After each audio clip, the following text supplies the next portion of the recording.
Hey there, hunting family and dedicated outdoor enthusiasts.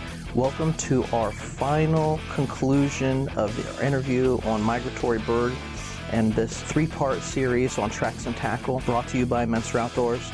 I am the Arrow Eagle, your host, and today we're embarking on a journey filled with personal experiences, tales from the field, and the heartwarming stories that make migratory bird hunting a lifelong passion.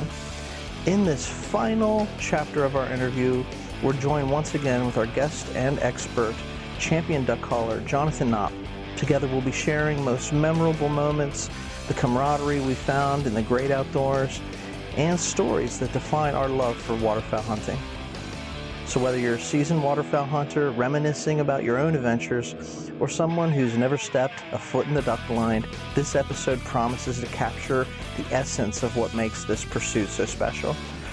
So grab a seat around the campfire, pour a cup of your favorite brew, and let's dive into stories that bind us all together as outdoor enthusiasts. Are you ready? Let's embark on this final leg of our migratory bird hunting series.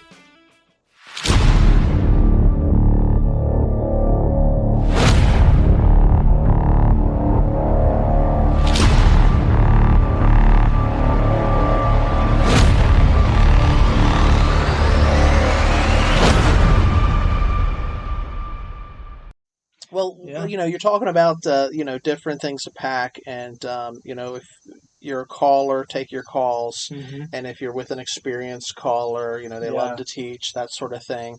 Let's just shift to some stories because I know you got some stories about duck calling and your experiences.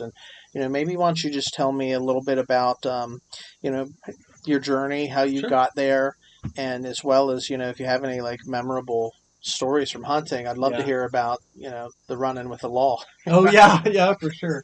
So, Jonathan, why don't you just tell us a little bit about some memorable hunting experiences? Maybe, you had mentioned your experience. You have won some state calling competitions, and you've done that up and down the West Coast, I guess. As a younger guy.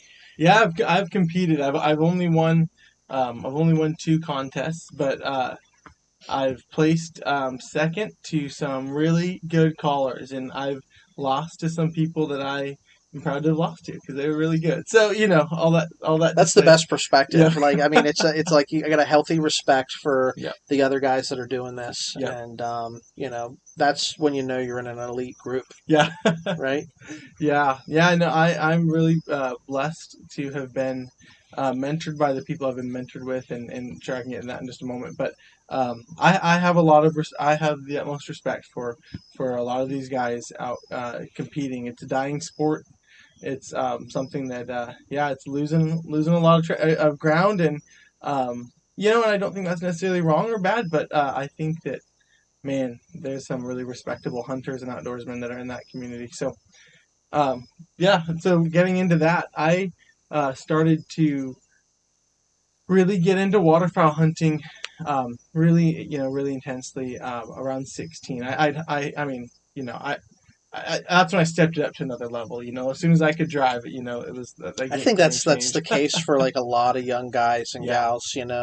You reach that age of you get your license and you get a little bit of freedom, and you're starting to figure out your own passions for life. Yeah, absolutely. Absolutely, and I had a job. My parents really emphasized working, and I worked from the time I was 15, so I had money. So so when 16-year-old around, when I was 16 and season came, I had been, the year before I started to develop a relationship with a good friend of mine. His name's Josh Kallstrom, and his family really took me under their wing and taught me a lot of what I learned in those earlier years about duck and goose hunting. I became family to them. At least that's how I felt. I felt like I was a part of their family, and I was invited on a lot of hunts, and they mentored me and they taught me a lot. And I was pretty arrogant kid back then. I thought I knew everything, and they put up with me. And that's what family does. That's right. So, I think it was around 15 that my dad realized, Jonathan's interested in this duck and goose hunting. at a level beyond what I'm able to, really do for them. So, Yes. So that was what got me into that and into waterfowl hunting. They took me under their wing. They taught me about decoys and calling, and they just brought me in. I was just part of the family. I mean, I hunted with their cousins and their extended family and things a lot. They just took me in, and so my friend, I want to say it was, I forget if I was 17 or 18 at the time, but my friend said, "Hey, why don't we?" His brother was big into duck and goose hunting, and he was a guide, I think, by that point. And he was like, "Hey, my brother goes down to this festival called the Oregon State. Um, oh my goodness, Oregon State Waterfowl Festival, Oregon Waterfowl Festival. I'm forgetting now." And he's like, "Hey," he goes down to this every year. It's in June. Why don't we go down together?" And we invited one of my other friends to go with us. And while we were there, my friend, so I didn't know this. I didn't know anything about competitive calling at the time. And so while we were there, actually, I'm sorry, I should back up. About a week before, I didn't know anything about competitive calling, and my buddy said, "Hey, there's this two-man. It's called meat duck." So in competitive calling, there's what's called Main Street duck calling. All right. So named after the Main Street of Stuttgart, Arkansas, which is where the World Championships held every year. I've been there. You've been there, okay? I've been to Stuttgart, Arkansas. So you've been to the duck calling mecca. That's where every competitive duck caller wants to make it to someday. Okay. So, to compete. So, the Main Street calling, which is all about control of the duck call, pushing it to its far end, and just the limits of the call, and being able to control everything from high power, high pressure, cold air versus warm air, down to the lowest, more finesse, low sounds, and your chuckles and your quacks and things. So there's Main Street meat calling, which is supposed to represent calling in the field, right? Named after meat, because you're harvesting ducks for meat. So it's basically there's this narrative you're following in your calling sequence. Ducks are far away. You work them in close. They flare off, and you try to work them back. So and then there's live duck calling, and then live duck calling is you want to sound like as many live ducks as you can. So, and they have this both in single and two-man competition. So I take back what I said. It was a live duck calling competition, actually. And so my buddy, about a week before, is like, "Hey, there's this thing called calling competitions," and I was like, "Okay, what is this?" And I had my prejudices about what that world, that part of the community looked like, and he's like, "I think we should do it." So we watched a bunch of YouTube videos and practiced together, and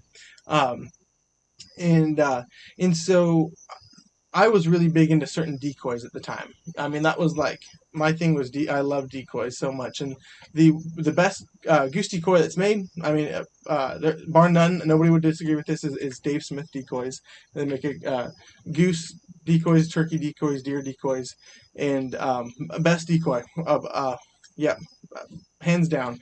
And so I had just gotten some Dave Smith decoys, so I was excited to go see their table and meet some of these other call companies, and stuff. Yeah. So my first time going down there, me and two of my friends, but my buddy would just sit and listen to these calling competitions that I didn't know at the time were going to be going the whole weekend long. I think all 3 days there was calling competitions, and so at least two of them, and at least 2 of the days. And so here I was going through, my buddy was just getting transfixed. So then the day came, and he's like, "Hey, are we going to pay the money to, do this? Are we going to, not?" And we went back and forth, and I was like, "Yeah, let's do it." And so we went up there, and like looking back now, first time ever. I mean, we probably looked like, silly, to people who knew what they were doing, you right? Look foolish, but like you said it earlier, we all start somewhere. We do. And I still have the video on my phone, but of that, because our third friend was recording it for us. But so we went up there though, and we did the routine the best that we could do, and my buddy was a better duck. I would never have admitted it in a million years back then, but my buddy was a better duck caller than I was back then, for sure. And he, I think, he held it together for us. So, anyways, it was just fun. So we get off the stage, and this guy named Kyle Jones says, "Hey, good job, guys." And how it's called, like the the pit, or like the place that you go and you wait. So the cars Sure. come over Yeah. stage you Okay. go back and forth from. So he greets us right as we're coming back off the stage. The judges behind a curtained area where they can't see us, and they can only judge based on what they hear. And he goes like, "Says good job." And there was something inside of me that was like, "Oh my goodness! Like this is." That is so cool to get Kyle Jones to say we did a good job, and I Just to know be recognized. to be recognized. And I didn't know who he was at the time, but I knew that the other people around, and he was a few years older than me, but the people around him listened to him Yeah. when he spoke and respected him a lot. And so he said that to me, and I mean that was the light switch. That it was like, okay, this is. I just wanted to do this now, and since then he's one of the best duck and goose callers to have ever lived. I mean, at this point he's won two world goose calling championships, which is very, very hard to do. He's consistently been in the top 50 or so, top 25, 50 in the worlds for duck calling. And he's just a phenomenal guy, a wonderful guy. I mean, humble, and anybody could message him anytime pretty much and ask him for advice and help, and man, he's there for you. That's the thing about Yeah. woodsmen, outdoorsmen, and Absolutely. hunters and huntresses, Mhm. and the people that were raised in this type of environment. Yeah. There's respect, a camaraderie, amongst us Yeah. with one another. Like, we didn't know each other, Yeah. and we met each other at a child's birthday party and just Yep. struck it off because there's a mutual appreciation Yeah. for God's creation. Yeah. The Absolutely. outdoors. Yeah. And so yeah, that's awesome, and it's amazing. This is why I bring that up. Yeah. How the affirmation of somebody Yes. that is whether they're a mentor or they're a little bit more seasoned or a veteran outdoorsman or outdoorswoman, just the affirmation and the recognition Yep. that you get from somebody like that, what that does for somebody that's new to the business. Absolutely. And and there's a part of it too where anyone who's ever accomplished something of significance, or they didn't do it by themselves, Right. I mean, especially in the hunting outdoor community. I mean, so there's a sense I love about the hunting community where the sense of I have what I have because of what other people poured into me, what they gave to me. Deposited, that's right. Yep. Deposit. So and I love that because that became a culture, and later on, and I'll get there in a moment, but later on when I came under the mentorship of probably one of the top 20 best duck callers I think ever, and now consistently top 10 in the world, Robert Strong. He that was something he just ingrained in me, was I'm doing this to give back to the community that gave me what I have, and So good. it just keep this reciprocal thing going and stuff. So going back to that, so Kyle Jones, and the routine didn't sound good, but he wanted to be encouraging. So Sure. so he encourages us, and so we leave that in June, and I practiced every single day. I mean, I could probably count on one or two hands how many days I skipped until that next June. So all through It's like a musician and their instrument. Is exactly right. Yep, that's exactly right. So Yep. I practiced and I mean, we're talking for hours outside and in my truck and my car, and and family banned me from doing that inside the house. So I had to go outside and I had to go to the shop, and and I had to leave the property. There's just things. So every day, and that helped me a lot that next season hunting for sure. But the next year, my friend went down. I want to say, if I have the dates correct, the next year my friend went to college down in Klamath Falls, Oregon, and he wasn't going to be able to go with me. And my other friend who had gone with me, he couldn't go either. But I'd been practicing for an entire year to go to this next competition, and so my buddy had lent me a call from Main Street. Had no idea how to use it to to the point that I do now, and I competed in novice goose, novice duck, the regional competition, the all of the championships I could enter in, and it was, I think, the regional competition, and I was just blowing this thing. I understand the sequence, but there's so many more levels to that type of calling, competitive calling, Right. that I had no idea about. So one of these guys just in Oregon said, "Hey, you seem to really be into this. You should talk to Robert Strong." So I think that was in one of the novice competitions. You should talk to Robert Strong. No idea who he was. So then in the regional competition, of course, there's Robert Strong right there, and this guy's like, "Hey Robert, hey, this guy is really into really into this competitive calling. Do you want to help him out?" And Rob is what I call him. It just starts asking me questions and stuff, trying to get to know me. And I had no idea who this guy was, so I was so Sure. confused. Yeah. So after that, so I get cut like second round, and I should have been cut first round. But so there's 3 rounds in a competition.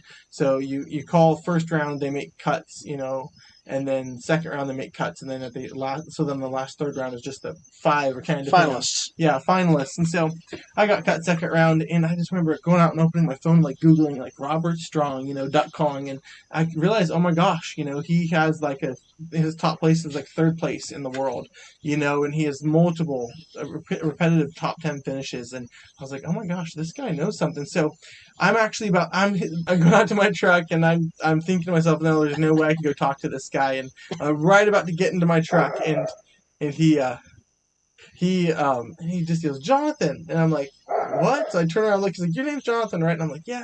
He's like, "Yeah, I'm Robert Strong. I was in the bullpen or the whatever you want to call it, bullpen there with you." And it's like, and he's like, "Yeah, like I want to get your number. I'm really impressed with you and the way that you dedicate yourself to learning to do all these sequences, without really being taught."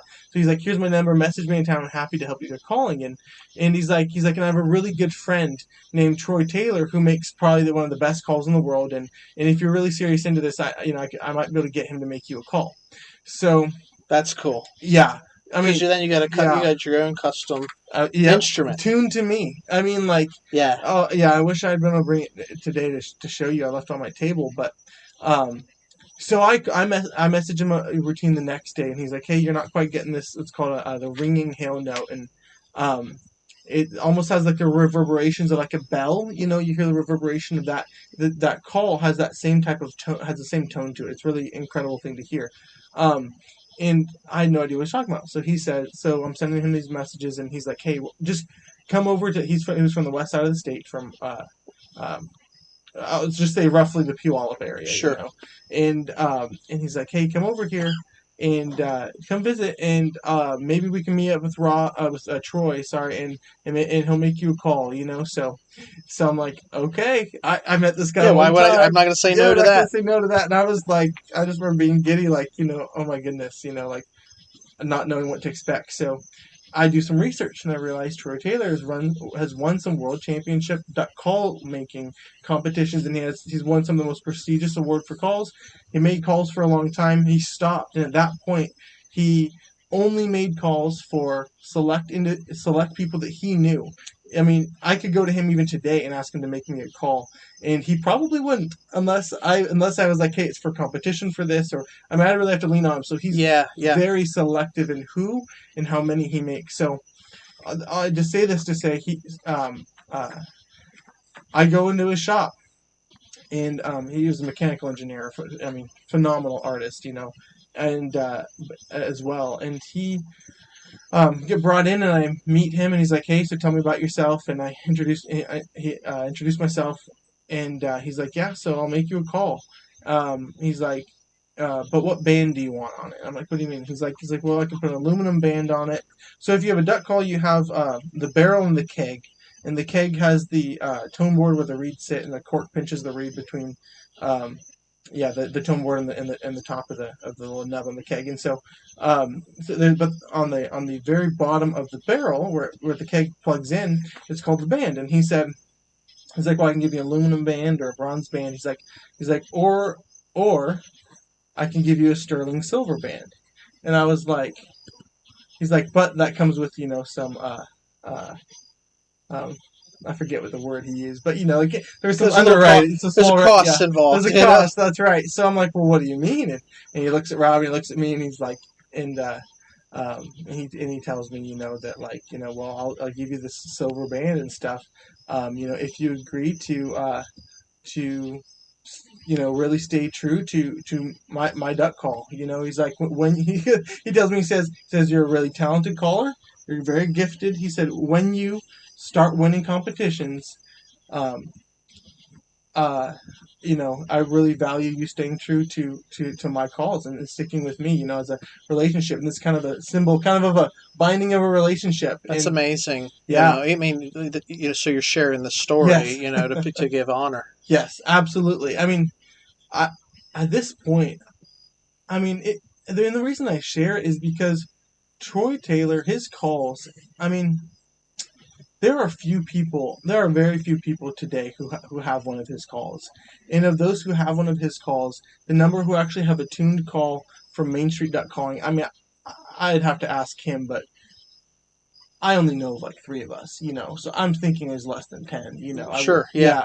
And I mean, yeah. So I just felt so honored. And so he shares this with me. One of the big issues in the competitive calling industry used to be, as soon as you start winning competitions, this person says, "Hey, I'll pay you this much to represent my call." Sponsorship. Yep. And people would just jump for their own gain. And he was like, I want to invest in you, but it's going to come at a cost, and that's the cost. And so I was like, okay. And then the second thing he told me was, he's like, I know when people don't practice. If you ever come to my shop to get instruction from me and you haven't practiced, I'll know. And I'll give you one warning, and then I'm not gonna help you with your calling again. Which sounds strict, but no, I mean, there's a cost and there's a commitment from him to me, and it's my responsibility to uphold that. I love it. No, I love it. Like, I mean, there's loyalties, and you place expectations. That's right. But it's being called higher. Yeah. By people that have gone before us. Pioneers in the industry. Yeah. Seeing a little bit of something special in you. Yep. And calling you higher. So that's how we get better. Yeah. It is, and it's a little silly to us, we have so many resources free and available to us on our phones, on the internet and stuff, that we forget, I think, sometimes of the actual sweat equity and the time and the intentionality sacrifice it cost for Troy to be able to make the calls he could make, for my buddy Rob to win the competitions he won, and Troy to win the competitions. There was a cost, and I think that I could have taken that aluminum band. Sure, yeah. I could have, and and I would have been free, but I would have been free to do whatever I wanted in the future. But there's a depth of knowledge and information that they were able to share with me and give to me, and freely give to me, because I'd been willing to make a sacrifice as well for the relationship, saying, what you have to offer, I'm going to honor that and sacrifice myself so I can receive from you what you have. And so then fast forward a couple, of the next couple of years, I really get into competitive calling, compete in Oregon, I compete in California, I competed in Utah, compete obviously, of course, in Washington, where I'm from. And I won my first year competing in Washington. I won first place in the novice duck category, which is for novice categories for anyone who hasn't won a novice category. So and then once you've won a novice, then you can only compete then in open. Graduate to the big boys. Big boys, that's right. So I won that. I won a shotgun, won some decoys and stuff, or I think it was like a shotgun, and I can't remember if the decoys or not with that one. But then the same day, it was immediately after, it was state duck and state goose, and I think I was 4th in state goose, and I was 2nd in state duck. And I won like shotgun shells and some decoys or something like that, And so cool. Yeah, and then the next year I won 2nd place in state duck and 2nd place in state goose, and and in the first year there was a guy named Michael Mitchell who beat me in both. It's so interesting because you have this pool of people competing, and in Washington it was a small group of guys, but smaller group of guys, but it was the same guy, Michael Mitchell, who won state duck and state goose, and I got 2nd in state duck. The next year, I competed. After competing more in the other states, I competed again, and it was a guy named Mike Callian. Callian, I think that's how you say his last name. Who won both state duck and state goose, and I placed right behind him. And man, Michael Mitchell is a better caller at this point than I probably will ever be. Mike Calligan has more experience hunting and calling and stuff than than I probably ever will. I mean, so losing to those guys was, it was just fine. Good respect for those guys. They're so good. That's right. So that's what set me off on the competitive calling. I love that story, man. Jonathan, about the respect that and the honor paid due, for the guys that have invested time into you. Yeah. Because it's like the people that mentor us, you can't put a price on that. No. Because you're investing time. Yeah. And time is one thing that you can't, it's like water under the bridge. You can't get it back. Yeah, that's right. So, we want to be outdoorsmen that invest time into others. Absolutely. So I love that story. Well, hey, listen, why don't we just wrap up here by talking about just, looking ahead. What do you see? We talked a lot about migratory bird hunting, but like, what do you see for the future of this sport? I know you had mentioned numbers decreasing. What are some future challenges or even opportunities in that migratory bird hunting industry? Yeah, that's a great question. I think that there's a sense in the community right now, that at least that what I've just observed is the older guys who older guys are stopping hunting because the younger, newer guys kind of are pushing them out. It's become something where in the last 10 years, at least the first 5 of those last 10 years, we've got a lot. Social media influencers really shot up, and they were younger and mature, and just like all of us when we first start hunting, we want to shoot like the limits, and we want to shoot as much as we can, and that influenced the community in a way that we had a lot of younger hunters who were interested, which was awesome, but they had no mentorship. Right. Nobody to come alongside them, and then a lot of the older hunters, instead of taking those opportunities, stopped hunting, or left, and that can be detrimental. Very, very detrimental. So, what I would say is like one of the number one opportunities right now for the community is mentoring younger hunters, and that intentionally pouring, or like you said, depositing in them what you've experienced, because all of us who hunt and have gone through those phases of being really excited about the kill and trying to kill as many animals as we can, and there's nothing wrong with that. That's a stage that we all go through. Yep. And so the biggest opportunities I believe there are right now is in mentorship, and a lot of these influencers are getting more mature, and they are putting out content that reflects that, and we are beginning to see more really quality mentorship being poured out in masses to the to the young adults now today. So social media plays such a huge part in influencing. It's changed lives, everything. right? Absolutely. I remember growing up, watching VCR hunting videos, on the old VCR tapes, and the camcorders that were used back then. Certainly, I never saw one of them where I grew up. Yeah. But they were huge. And it's gotten to the point where, I was just sharing with you before we started recording today about how I got into self-filming, and it was just using a cell phone. When smartphones became a thing, I got a camera on my phone. I got a video capability, and, you get those smaller animals coming through. But technology itself has made hunting easier in many ways. Yeah. But that social media piece of it, you want to have positive influences on the next generation. Absolutely. And so we got to capitalize on that Yeah. in the hunting community. I'm right there with you. Absolutely. I think the tendency sometimes is to withdraw, from things that are difficult, and in the duck hunting community, I can understand why people want to withdraw and stop. I mean,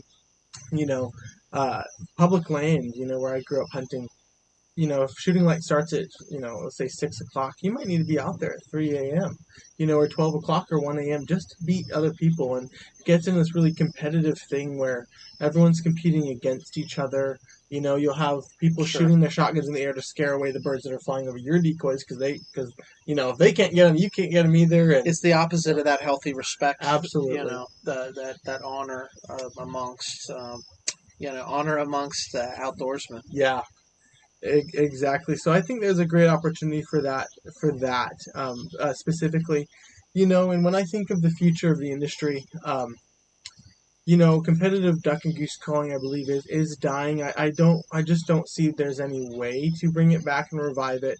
The community of duck and goose hunters as a whole, that's going to stay strong. I mean, it is. Conservation efforts are working, and interestingly enough, like snow goose populations, about it was the early 2000s, late 90s, early 2000s, they came out with a study. They thought that there were 3.5 million snow geese up in the tundra, and that they were shooting up at a rate that was so high that they opened up a spring conservation season. And we find out now that, in retrospect, now that we have better ways to analyze the data, realize they probably were closer to 10 million, and we didn't know. And so, hence where we have all this. So, but because of conservation efforts that have been made, and the more money that's being put into tracking and trending that data, I mean, I think Delta Waterfowl has the highest number of doctorates and graduate level people with graduate degrees who study this, where we're able to get a much more holistic picture of what's going on. And I think that with that new data, we're seeing that, okay, things are actually pretty stable. We're not deviating off of long-term averages, and things are generally on an upward trend. And so as long as the conservation continues, there's going to be hunting opportunities. And I think that the best thing that we can do to invest in that is to invest in the young generation, pass off what we've received, and to bring back the like this, what we have, make it about friendship and relationship. This is the camaraderie, Exactly. The stories around the campfire, So Absolutely. Here's one of the things that you don't know about us is, we generally start off every episode welcoming, because we're speaking to the listeners are our hunting family. Mm-hmm. And we use that language, hunting family, because it's like you said, your mentor, that family that brought you in when you were a teenager, and you became part of the family. Yeah. And they dealt with the good, the bad, everything in between. Yeah. And, we put up with one another. Yeah. But we're for one another. Yeah. We cheer one another on. And Absolutely. So, everybody that's out there is listening is part of our hunting family. Yeah. And family represents something that, everybody wants to belong. Yep. And so, Jonathan, I can't tell you how cool this has been to sit down and talk with you, because we're just like sitting here sitting on my front porch, and the sun was up when we sat down, but if you listen in the background, you can hear the crickets and the end of summer sounds. And this is why we record outside, because we love the outdoors. But you're a new member to our hunting family, and I see like you're saying, the camaraderie and doing stuff like this as just a key, crucial part into sharing these memories and making these memories with future hunting generations. Yeah. So I appreciate you taking the time to absolutely. Stop by and shop with us a little bit today. And we're going to have some opportunities to go get outdoors and do some hunting and fishing or whatever outside together. And I love everything you had to share. Thank you. I really appreciate you taking the time to come on the podcast. So we've got to be intentional about making some time to hang out. Yeah. And whether it's putting our fishing lines in the water or you teaching me a little bit about duck calling. Like I want to be a student. I've looked into some calls and stuff. They're pretty expensive. Like the story you were talking about having one custom made for you is like so cool. But we have an affinity for the outdoors, and nature is our playground. So that's right. Welcome to the hunting family. Yeah. Thanks so much for your time stopping by and sharing your expertise with us. Thank you. It's been an honor. I really appreciate you inviting me to come on here and chat. Yeah. Yeah. Any final words of wisdom for those people that are out here listening? I think if I was going to say anything, just in closing, I'd say, respect the outdoors. And like you said, I That's love what you perfect. said. The outdoors is our playground, and we get to preserve it, protect it, and enjoy what it has to offer. So let's do that. Yeah, I couldn't have said it better than myself. All right, brother. We're going to wrap this episode, and thank you guys for tuning in. This has been awesome conversation with Jonathan Knopp, and you've been listening to Tracks and Tackle. Joining us on this exceptional episode of Tracks and Tackle, where we've had the privilege of learning from the very best in the field. A heartfelt thank you to our guest, Jonathan Knopp, for sharing his expertise, passion, and incredible insights into the world of migratory bird hunting and duck calling. It's been a truly enlightening experience. As we wrap up this episode, we want to extend our gratitude to you, our dedicated listeners, for your continued support and enthusiasm. Your feedback and stories keep us inspired to explore the great outdoors week after week. If you found today's episode as captivating as we did, please consider subscribing to Tracks and Tackle so you never miss an adventure.